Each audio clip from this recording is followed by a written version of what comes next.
का रायाचे देह चाळू, रंका परवते गाळू, हे न म्हणे कृपाळू, प्राणू पैगा. प्राणू म्हणजे आपल्या सर्वांच्या शरीरात असलेला प्राण की ज्यामुळे आपण जिवंत आहे. आणि राया म्हणजे राजा.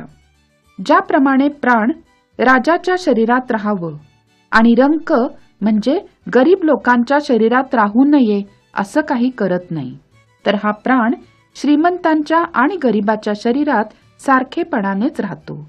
त्याप्रमाणे ज्ञानी भक्त सर्वांशी समान वागतो.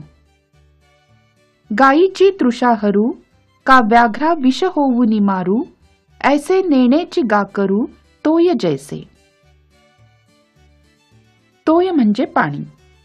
ज्याप्रमाणे पाण्यामुळे गायीचीही तहान भागते आणि वाघाचीही तहान भागते. पाणी असं काही मनात आणत नाही की आपण गायीची तहान भागवावी, मात्र वाघाला विष होऊन मारावं. कारण पाणी भेदभाव करत नाही, ते सर्वांशी समानतेने वागतं. त्याचप्रमाणे ज्ञानी भक्ताचं वागणंही असंच असतं.